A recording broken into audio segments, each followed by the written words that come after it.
das scary. Was zur Hölle? Das ist ein Schädel. Das ist wirklich ein Kristallschädel. Willkommen zurück, Leute. Wir befinden uns hier gerade im wunderschönen Belize und für uns geht es tatsächlich gleich auf eine richtige Indiana Jones Mission, und zwar in den Dschungel zu einer Höhle, in der tatsächlich noch Relikte aus der Maya-Zeit liegen sollen. Die Höhle ist die zweitgrößte im Land und da drin gibt es tatsächlich noch menschliche Überreste, von denen vermutet wird, dass sie aus Opferritualen stammen, also wirklich geisteskrank. Um dahin zu gelangen, müssen wir erstmal einen Hike durch den Dschungel machen und ich würde sagen, da geht es jetzt direkt rein. In dem Sinne, los geht's, Leute. Natürlich sind wir heute nicht allein unterwegs, da der Dschungel wirklich ziemlich gefährlich ist und wir uns da wirklich auf unbekanntem Terrain bewegen, sind wir mit dem belizianischen Safety Team hier. What's up, guys? Hi, what's up, man? Todo bien? Todo bien. Welcome to the jungles of Belize. We consider this as the foothills of the Maya Mountains, and we are entering this dense rainforest. Oh my It's god, a I'm so hyped. subtropical rainforest. What is this? This is our machete. This is the cure for everything. Cure for snake bites. We chop off your leg if a snake bites you. Snake bites. That sounds perfect. That sounds like a ruthless adventure. Picky. Oh yes, come on. Also ich denke, mit den Jungs kann nichts schief gehen, in dem Sinne direkt Zugriff rein in den Dschungel. Komm, los geht's!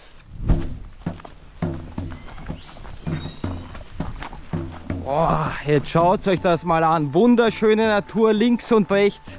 Riesige Palmen, Natur pur.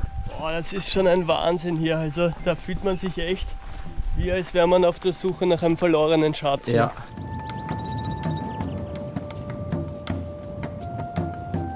Also in so einem richtigen Dschungel waren wir bis jetzt noch nie. Der Grund, warum wir hier auch mit einem Safety-Team unterwegs sein müssen, ist, dass diese Höhle eine richtige Kulturstätte ist. Also die ist auch geschützt, man kann da nicht einfach reinspazieren, da da wirklich noch wilde Sachen rumliegen und die Gefahr da einfach zu groß wäre, dass das Leute entwenden. Wir werden das Ding aber trotzdem auf ruthless Art wegexploren. Es ist ja auf jeden Fall auch gefährlich im Dschungel wegen den ganzen giftigen Tieren. Es gibt hier im Dschungel Jaguare, giftige Schlangen, Tarantulas. Also das hat schon in sich. Und aus dem Grund sind wir hier mit einem speziellen Team unterwegs.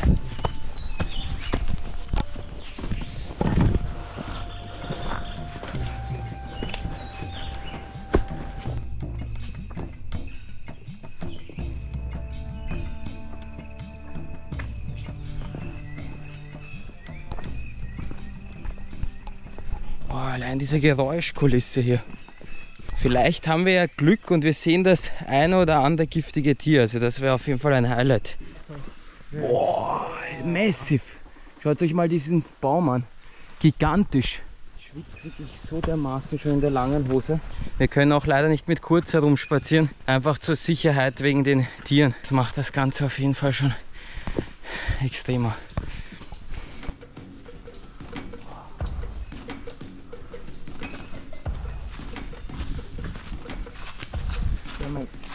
So you put your finger there, they climb on you. Oh, delicioso. See, delicioso. Right. Lots of protein. Oh, riquísimo. Actually, it has a taste. I didn't. Schmeckt wie so ein Gewürz bisschen. Ja. Krass. Leute, das hat tatsächlich einen Geschmack. Fast wie Minze oder so. Das ist gut. Komm, gleich nachschlagen hier. Komm, auf meinen Finger. Put your tongue, put your tongue. Na komm. Oh ja, lass den schönen Happen. Ja, es war aber, glaube ich, auch ein bisschen Erde. Schmeckt echt wie ein Minzkaugummi. So, wir werden jetzt ungefähr 40 Minuten entlang hiken. Und dann sind wir hoffentlich bei der Höhle. Dort soll sich ein riesiges Loch befinden, wo es dann einige Meter runter geht. Die werden wir dann irgendwie absteigen und wirklich am Fuße von diesem Sinkloch befindet sich dann der riesige Eingang in diese Höhle, wo wirklich tatsächlich Maya-Relikte auf uns warten sollen. Und das Wilde ist, dass uns das Safety-Team erzählt hat, dass dort eben Menschen in speziellen Maya-Ritualen geopfert wurden und es soll da eben noch Überbleibsel von diesen Opfern geben. Das klingt wirklich wie aus einem Indiana Jones Streifen.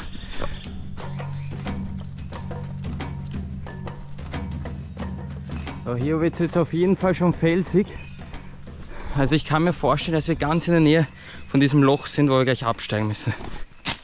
Leute, wir zerstören da gerade nicht den Urwald. Wir müssen die Dinger hier klein choppen, weil das anscheinend Avocado-Bäume sind, die man hier irgendwie regulieren muss. Also das ist gerade wirklich kein Spaß. Das Safety-Team hat uns wirklich gerade den Auftrag gegeben.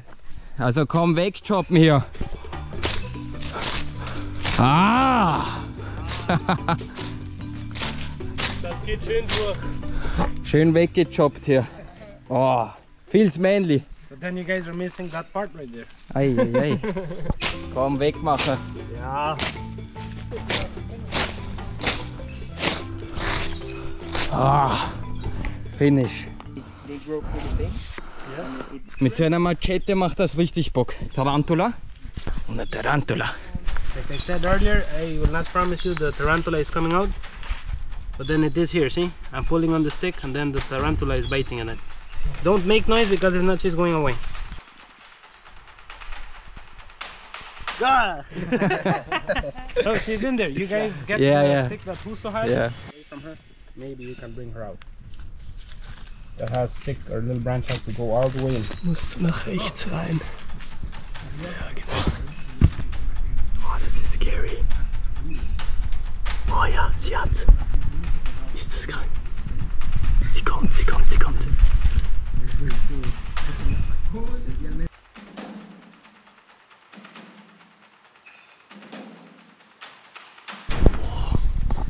ist das scary.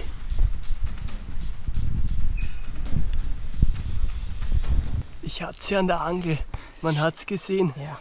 Boah, das ist schon verdammt scary. Da denkt man, die wird gleich rausspringen und in die Hand reinbeißen. Ich glaube, wir lassen die mal lieber hier in Ruhe. Genug gestört, aber ihr habt das Ding gesehen. Also hier gibt's einiges. So Leute, wir machen jetzt eine kleine Pause, bevor es weitergeht. Und was darf in so einer Pause natürlich nicht fehlen? Ein kleiner Snack. Ja, komm, schnell aufhauen das Ding. Und zwar schöne Palmenherzen. Ah, schau dir das an. Wie eine Mini-Kokosnuss. Boah, das schaut aber lecker aus.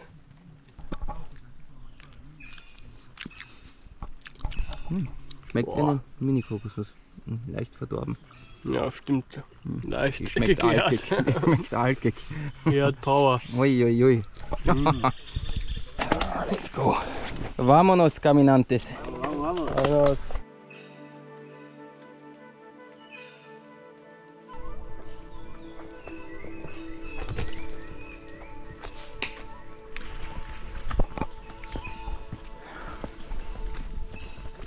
So, das Sinkloch soll sich hier jetzt wirklich in unmittelbarer Nähe befinden. Das müssen wir dann irgendwie absteigen und unten ist dann wirklich die Höhle, Leute. Also wir sind nah dran. Oh, das fühlt sich mystisch an. Der Weg ist jetzt schon richtig heftig. Also ich bin richtig gespannt, was jetzt gleich auf uns wartet. An der Stelle ein riesen Shoutout an das Safety Team. Also die zeigen uns hier echt einiges. Also das ist schon richtig interessant.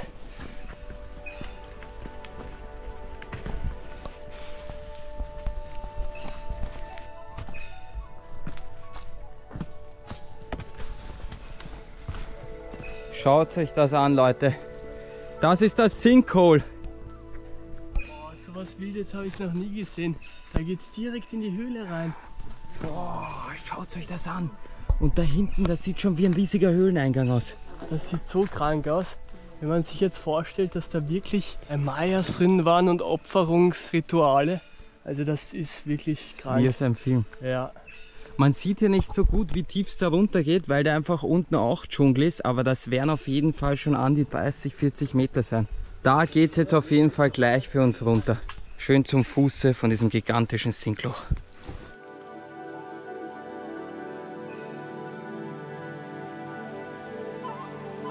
Grüß Sie, Herr Hauser. Jo, servus, kannst du mir Maike nennen? Ja, das bin ich. Das ist der Wagen. Ah, das ist das Auto. Kommt rüber. Schau dir das Ding an, ist wirklich wie aus der Werkstatt. Top-Zustand. Ich sag immer, das ist der Lambo unter die kleinen Wagen. Schade, dass ich den hergeben muss, aber schaut's einmal. Das ist wirklich ein wunderschönes Titanum Silber. Aha, was ist da passiert? Das ist wirklich der neueste Schmäh. Es ist eine sogenannte aerodynamische Windkerben und mit der hast du 5 km/h mehr auf der Autobahn. Ja, wirklich. Das ist der neueste Schmäh aus China. Super, das Ding. Okay, ja, ich würde das Ding auf jeden Fall gerne mal checken. Checken? Was ist denn das? Ein USB-Stick? Das ist Kali, ein professionelles Diagnosetool fürs Auto, wo man alle versteckten Fahrzeugdaten ablesen kann. Hierfür muss man das Ding einfach nur an der Schnittstelle anstecken. Kali-App öffnen, mit dem Adapter verbinden und Diagnose starten. Hier kann ich zum Beispiel auf nur einen Blick sehen, ob der Kilometerstand manipuliert wurde. Ich kann Live-Daten zum Motor abrufen, wie zum Beispiel die Drehzahl oder die Öltemperatur. Und ich kann sogar versteckte Funktionen vom Auto freischalten. Also Kali ist quasi dein persönlicher Mechaniker, nur am Smartphone. Aha, der Kilometerstand wurde auf 100.000 Kilometer zurückgedreht. Das war ich nicht. Das ist eine absolute Abzocke. Ich schwör's dir, das war ich nicht. Da ist nichts manipuliert. Wirklich, der ist nagelleicht. Wenn ihr euch beim Gebrauchtwagenkauf nicht abzocken lassen wollt, dann ladet euch Kali runter. Das Basispaket ist kostenlos. Um das volle Potenzial für euer Auto rauszuholen, könnt ihr euch das Premium-Paket holen. Einfach jetzt mal den Link in der Videobeschreibung auschecken und damit zurück ins Video. So Leute, es geht hier jetzt anscheinend eine Leiter oder sowas hinab. Wir müssen hier auf jeden Fall wegen den Vorschriften uns spezielles Sicherheitsequipment anlegen, und zwar ein Helm und ein Harness. Schön, Ja, schön festziehen. schön festziehen das Ding. Eieiei. Also solche Szenen gibt es bei uns sehr selten. Ja, wir halten uns hier schön an alle Sicherheitsvorkehrungen. So wie sonst auch immer. Ganz genau so ist es. Mit den Safety Boxer Shorts. Stramm müssen die sitzen.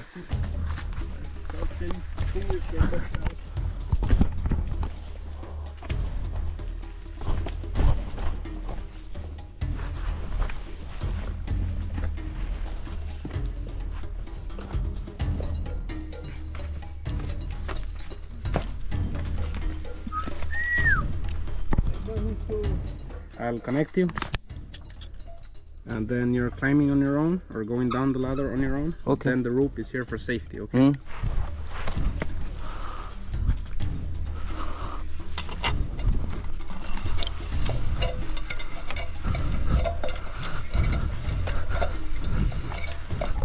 Also ich sag's euch ehrlich Leute, das ist beängstigender mit diesem Seil als ohne. Wenn man das nicht gewohnt ist, dann ist das eigentlich wirklich scarier. Aber wir müssen uns hier an die Vorschriften halten. Es ist, was es ist. Das fühlt sich an, als würde man die Stützen wieder ans Fahrrad anschrauben, oder? Das stimmt, ja.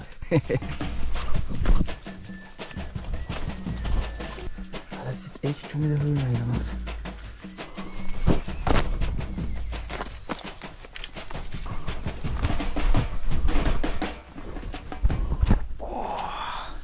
Hier geht's jetzt aber los. Das sieht wirklich wie der Höhleneingang aus. Boah, das sieht schon geil aus. Schaut euch das mal an, hier riecht es auch schon nach Höhle.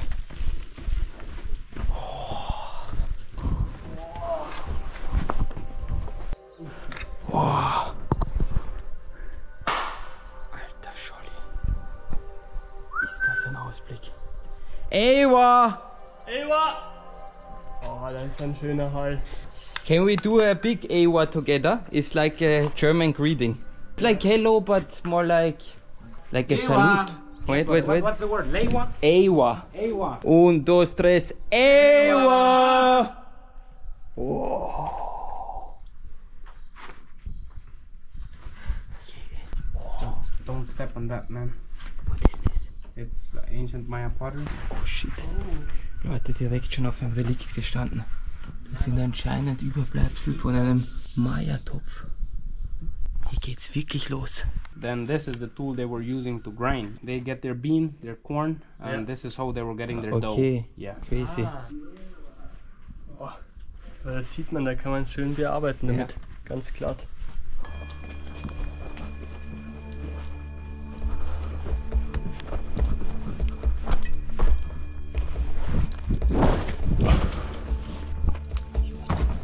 So Aber es geht jetzt immer tiefer rein in die Höhle. Irgendwo soll jetzt wirklich gleich das Mundloch sein, also der Eingang, der dann in diese Maya-Stätte führen soll. Oh. Alter Schwede. Wie krank sieht das aus? Das ist so riesig. Es fühlt sich an wie bei Jurassic World. Das sieht ganz anders aus als die Höhlen bei uns. Da sieht man noch gleich mehr hier. Es ist schon krass. Gigantisch, also ich glaube, das ist eine der größten Höhlen, wo wir bis jetzt waren. Oh, das ist wirklich geisteskrank, wie das Ding hier ausschaut. Ja. Schaut euch mal diese Formationen an. Das sieht hier wirklich wie ein Steinwasserfall aus. Hier so richtige Treppen runter.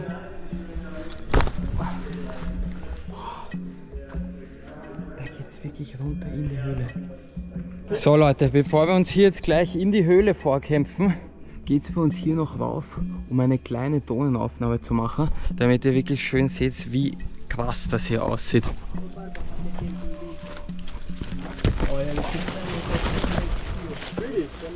This thing we call it Eiserner Albatros. Oh? Eiserner Albatros. Eiserner Albatros. Yeah. Great.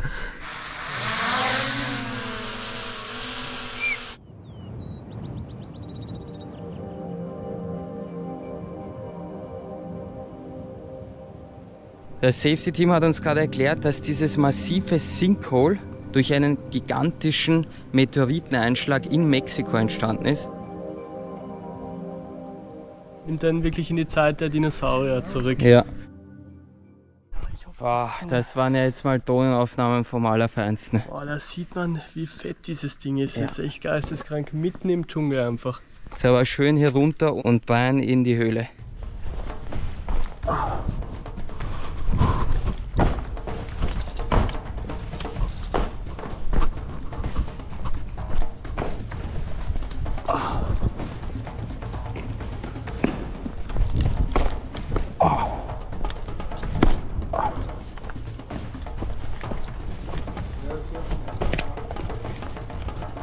Boah, schaut euch das an. Alter Schwede. Ist das ein Höhlenloch? Komm, mit dem Blumenlambo rein in die Maya-Kultstätte. Alter Schwede. Das ist majestätisch. Und da geht's Ja, nach stimmt. links auch rein. Oh, hier drüben sieht man wirklich Wasser.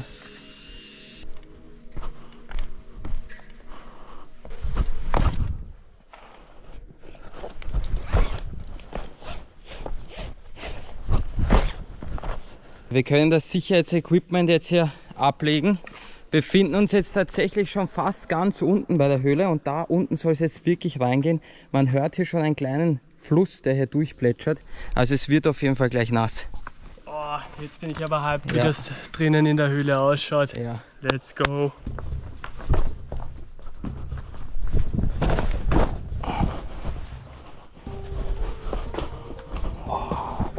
Alter, schaut euch die Öffnung an.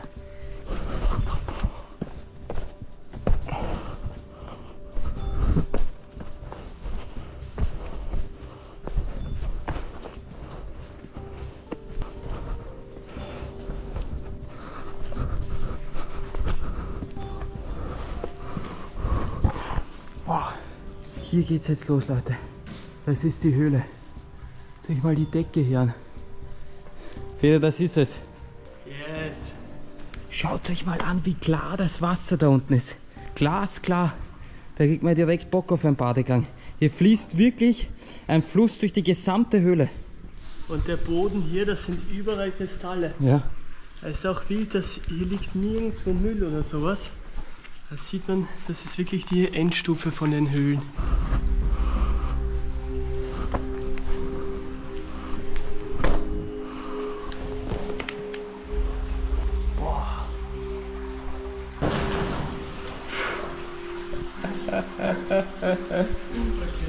Komm, gleich rein in die Wasserschuhe hier.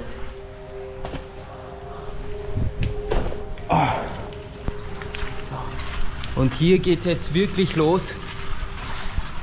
Die Decke ist ja auch ziemlich niedrig. Wenn man dem Ding jetzt folgt, sollte man irgendwo in diese Opferungsstätte gelangen, wo dann wirklich Maya-Delikte liegen. Gleich mal anfühlen. Boah, fühlt sich das geil an. Richtig schöne Abkühlung nach dem Hike.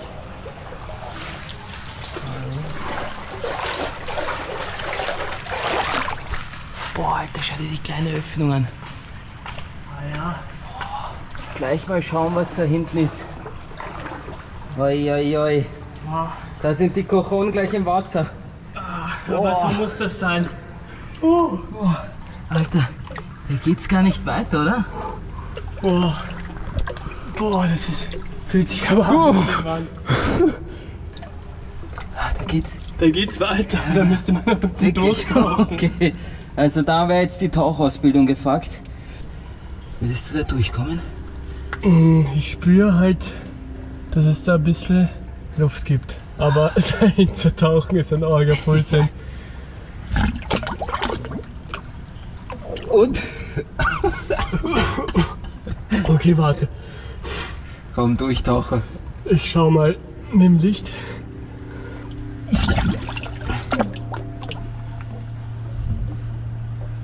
Da ist drüben.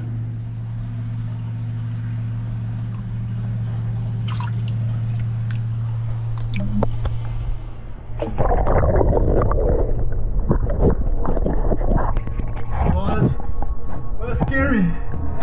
Ich glaube, ich tauche wieder zurück. Man hat hier wirklich nur einen ganz kleinen Spalt.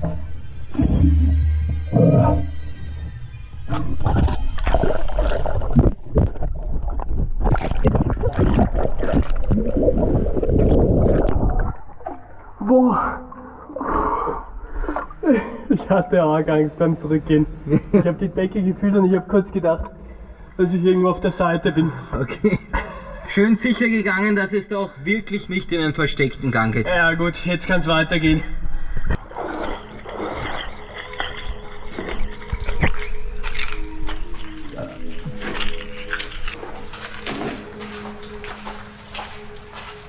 Boah. Alter, da wird es richtig doof. Ist das ein Anblick? Das Wasser ist hier wirklich glasklar. Schaut euch das mal an. Soweit wir wissen, müssen wir jetzt auf jeden Fall dem Fluss hier folgen. Ja. Und dann irgendwann sollte der Teil kommen von den Mayas. Oh, wie hoch die Decke hier ist.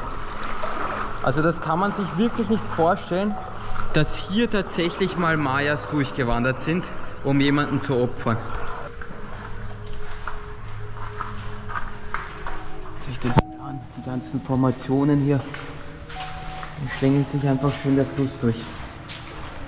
Da drüben die nächste große Höhle. Also hier sind alles Formationen. Wir sollten auf jeden Fall nicht aufsteigen, weil die nicht kaputt machen. Deshalb schön hier im Fluss weitergehen. Da brauchen wir das Starklicht. Der Raum ist riesig. Schau dir das an. Boah. Verrückt. Riesig das Ding.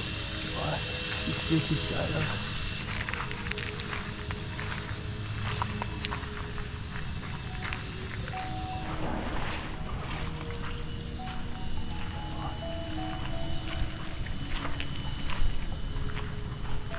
Aber wir können hier leider nicht so lange mit der Starklampe leuchten, weil uns die sonst abfackelt. Letztens jetzt passiert. Ja, die hat die besten Tage hinter sich. Schaut sich diese ganzen Formationen hier an.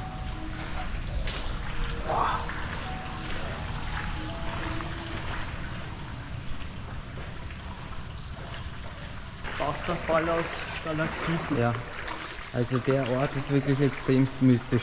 Gehen wir den mystischen. Mystisch. Wow! Alter, das hat sich wie eine Trommel angehört. Leute, das hat sich für mich gerade wirklich wie ein Maya-Beat im Hintergrund angehört.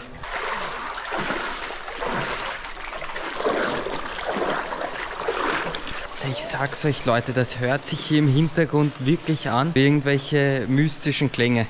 Ich weiß nicht, ob man das auf der Cam hört. Das hört sich wirklich an wie Stimmen oder so. Sei mal leise. Alter. Hörst du das? Oh, das waren die Maya-Geister. Da überall Kristalle. Und da links neben uns, da kommt dieses Geräusch her.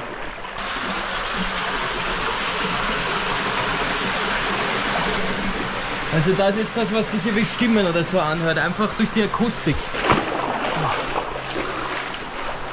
Hier geht's jetzt schön drauf. In die nächste Kammer. Da ist richtig lehmig hier und rutschig. Boah, und da wird's jetzt aber aalglatt. Boah, es ist richtig schwer da raufzukommen.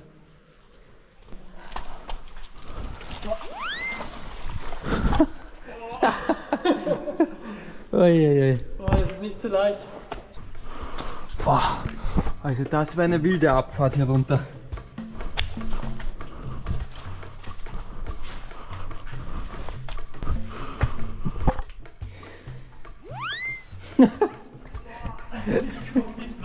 Du musst langsam vorbei, Bro. Okay. Das Ding ist aalglatt, Leute.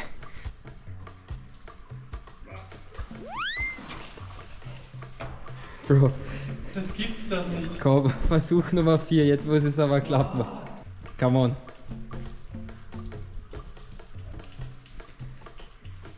Ja. Yes. Ich glaube, ich hab's.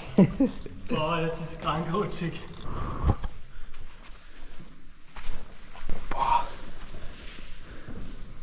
Die nächste riesige Halle.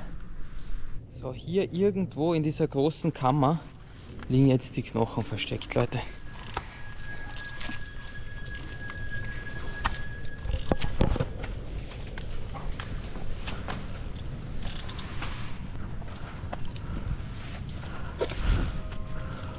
Boah, Pedro! Oh! Das sind Alter Scholli, Leute, das sind Knochen. Das sind wirklich Knochen. Nein! Schau dir das an. Das sind Zähne. Ein Gebiss und eine Schädeldecke. Boah, Überall Knochen. alles Teile.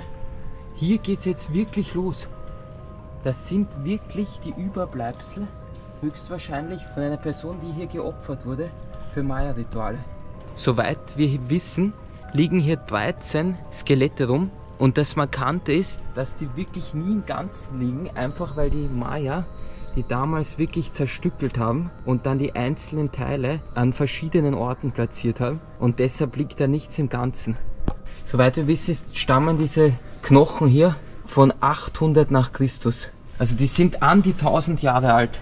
So, wir können da jetzt nicht zu nah hin.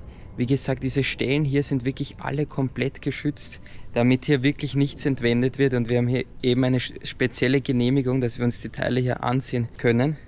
Großteils ohne Guide. Aber verständlich, das ist ja wirklich ein archäologischer Fund der Sonderklasse. Boah, stell dir vor, du bist hier und dann liegen einfach menschliche Körperteile verteilt hier auf den Steinen rum. Ja. Also das muss schon wild gewesen sein damals.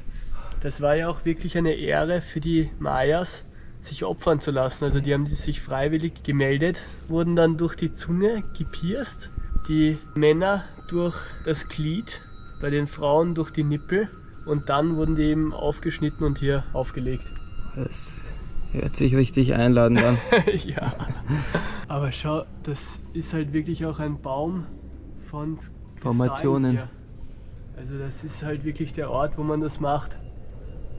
Da unten dann einfach hier die Knochen. Hier oben sollen auf jeden Fall noch irgendwo welche liegen. Gleich mal nachschauen.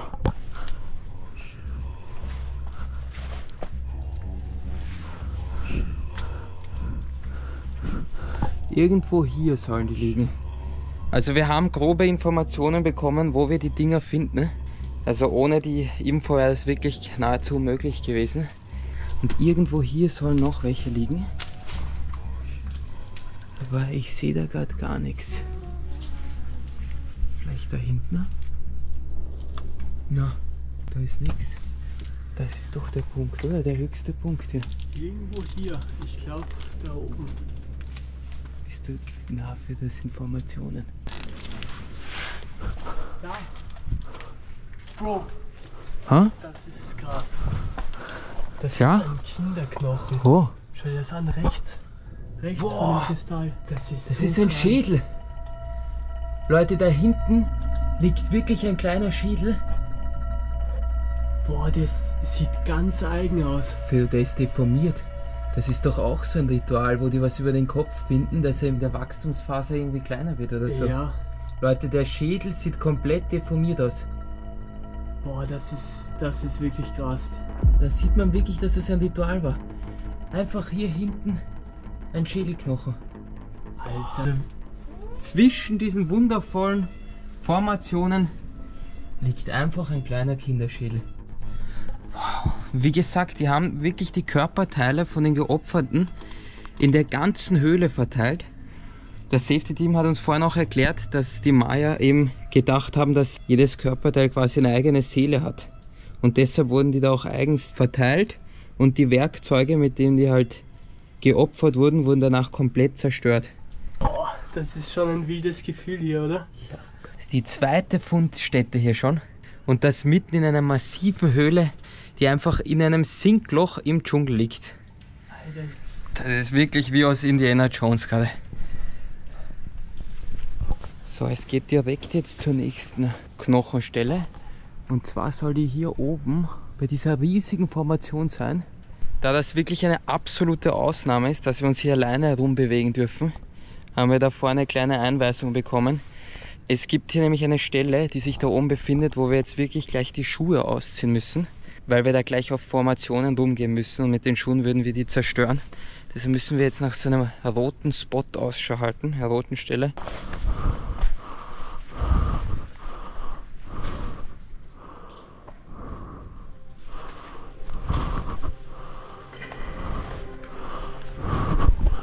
Wow, was zur Hölle, Fido. Wie wild sieht das aus? Das ist wirklich krank. Das ist wie ein Baum. Ja, Sieht wie aus Avatar aus. ja.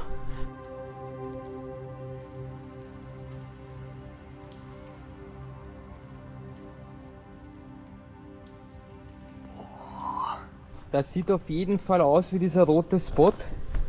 Und da sieht man schön diese Formation, die man wirklich nicht mit den Schuhen berühren darf, wenn die sonst zerstört. In dem Sinne, schön barfuß weiter. Oh, schau. Das sind Knochen. Kristallisierte Knochen. Das sind sie, Leute, ja. Das sind hier wirklich Knochen, die komplett kristallisiert sind von den Mineralien hier. Ja, das ist krass. Das ist wirklich die Real-Life-Location zum Kristallschädel von Indiana Jones. Hört sich das an? Das ist ein Knochensplitter, der komplett mit Kristallen umgeben ist. Da sieht man noch einen Knochen, der zerbrochen ist. Also da sieht man es eindeutig. Und die Maya haben eben wirklich aus besonderem Grund die Knochen an solchen Stellen platziert, einfach weil die diese Formationen hier als heilig angesehen haben. Und über hunderte Jahre wurden die dann halt komplett mineralisiert hier. Boah, das ist wirklich ein Knochen. Irgendwo sollte aber hier noch was sein. Ja. Vielleicht, wenn man darauf geht. Ich glaube dahinter wieder. Oder da hinten. Oh, au. Hä? Bro, da ist es. Boah, alter Schwede. Na, Wie heftig sieht das aus. Leute, das ist ein Kristallschädel. Das ist wirklich ein Kristallschädel. Boah.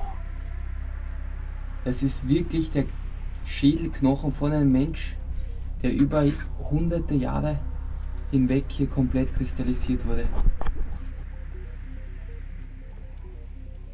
Bro, das sieht wie ein Filmrequisit aus. Ja. Wie aus Indiana Jones. Wir haben da tatsächlich gerade einen Kristallschädel vor uns. Das ist wirklich verrückt. Alter, das ist doch surreal. Alter, das ist ja wirklich der Holy Grail von diesen Exploring Missions.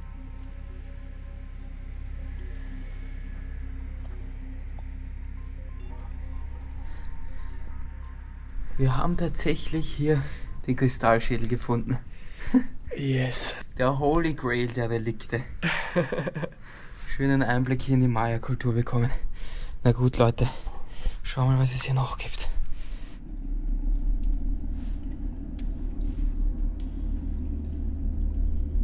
Boah, Alter, schaut euch die Spinne an. Die ist fett. Die ist riesig. Ja? Da. Ah ja. Boah, das ist so eine Geißelspinne, glaube ich. Das ist ein Mischding aus Skorpion und Spinne. Boah, schau. Die geht da rein. Die hat arg fette Beine. Uiuiui. Schaut euch das an. Ein Maya-Gefäß. Der steinalt aus der Maya-Zeit. Oh, nur leicht gebrochen, aber man sieht, wie schön das gemacht wurde. Was zur Hölle ist das schon wieder? Knochen, die komplett mit Lehm bedeckt sind. Ein riesiger Beinknochen. Finger, schau, Finger, das ja. sieht man auch. Da sieht man, wie die ganze Hand da liegt. Mit den Fingern dran. Also ihr seht, die Körper sind hier wirklich komplett verteilt in der ganzen Höhle an verschiedensten Stellen. Also, das Ding ist ja wirklich unauffällig hier in diesem kleinen Lehmloch. Ja. Das Ganze in dieser riesigen Halle. Wow. Sieht das Formationen aus? sind wirklich verrückt. Ja. Das sind locker 20 Meter oder so aus. Deckenhöhe. Also wenn das nicht mal eine Höhlenkammer der Sonderklasse ist, dann weiß ich auch nicht. Das ist echt die größte Höhle, wo ich je war. Das ist wirklich die Endstufe vom Mystisch hier. So, das war jetzt der Großteil von diesen Knochenfundstellen, die es in der Höhle gibt. Es gibt noch mehrere, aber die können wir uns leider nicht anschauen, weil man einfach über diese Formationen gehen müsste und die würde man dadurch zerstören. Das sind dann wirklich höchst archäologische Stellen. Aber für uns geht es jetzt noch zum Fluss, eine schöne kleine Abkühlung machen und dann würde ich sagen, auf geraden Wege wieder raus aus der Höhle. Ja, Also ich glaube, das war vielleicht wirklich unser wildeste bis jetzt. Ja, hat richtig Bock gemacht, diese Stätten hier aufzusuchen. Ja. Vor allem schön alleine. Na gut, jetzt schön hier wieder runter und zwar mit diesem wundervollen Slide. Jag dich rein, Jung. Oh, es ist scary, okay? Das ist echt scary. But it's alright. It's alright. Normally broken bones, that's part of the adventure. Okay. Nice. Let's go.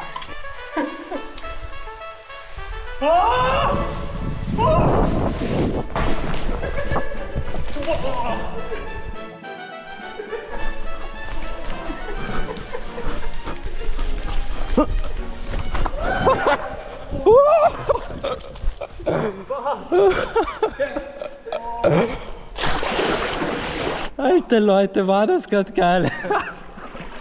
Boah, Peter, du bist komplett gejumpt. Boah, das war nicht angenehm. Hat mir komplett den Rücken verstaucht. Eieiei. Leute, das war richtig schnell. Komm, jetzt aber das Safety-Team auch hier runter. Come on, guys.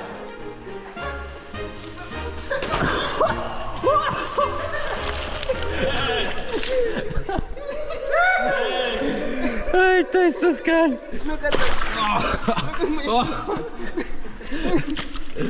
Uiuiui. Der was fun. Oh, Bro, der Rücken ist wirklich... Boah, das tut wirklich weh. Ich habe den halt wirklich verrissen. Der Jump war um einiges fetter als gedacht. Ja, da hat uns das Safety-Team wieder was reingerichtet. Eieiei. Ja gut, jetzt aber schön weiter hier und zwar die Klamotten sauber machen. Auf schöne Roofless Art.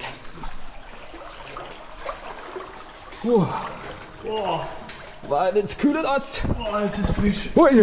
Boah, da kann man richtig schwimmen. Ja.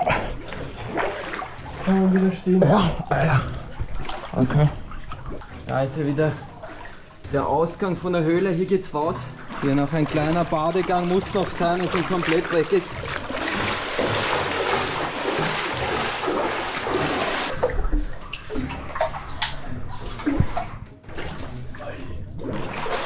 Alles rauslassen hier.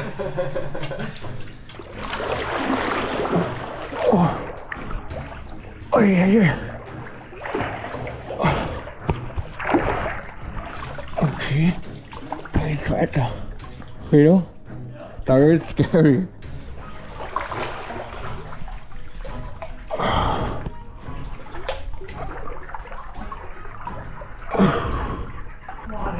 Immer weiter. Boah, da ist kein Boden mehr bei mir. Schwimmen. Oh, okay. Oh, da wird's eng. Ja, Kann das stehen? ich kann mit einem Fuß stehen.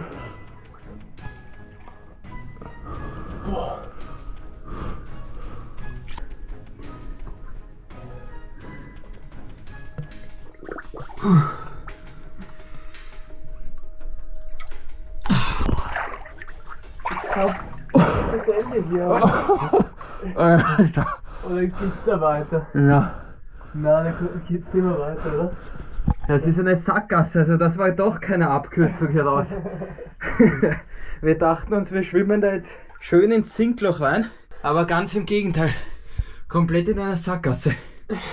Ja, komm, zurück wieder mit uns. Leute, wir sehen uns wieder im Festland. Boah. Und wieder draußen. Schau, wie mächtig das aussieht über dir. Eieiei. Das erste Mal im Dschungel und dann tatsächlich noch einen Kristallschädel gesichtet. Komm, raus mit uns jetzt.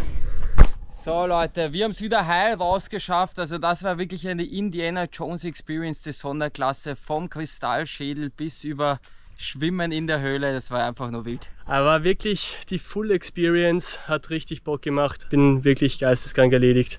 An der Stelle natürlich Riesendank an das Safety Team. Gracias amigos. You're welcome. You're welcome.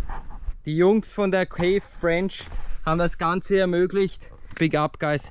Ohne die Jungs wäre das nicht möglich gewesen. Falls ihr Bock habt auf so eine ähnliche Tour, dann unbedingt bei Caves Branch vorbeischauen. Wir haben euch den Link in die Videobeschreibung gepackt. Da könnt ihr eine ähnliche Tour machen. Auch schön ins Sinkloch runter, durch die Höhle und die ganzen Maya-Relikte sehen. Also das zahlt sich auf jeden Fall aus. Unbedingt abchecken. An der Stelle, wir sehen uns im nächsten Video.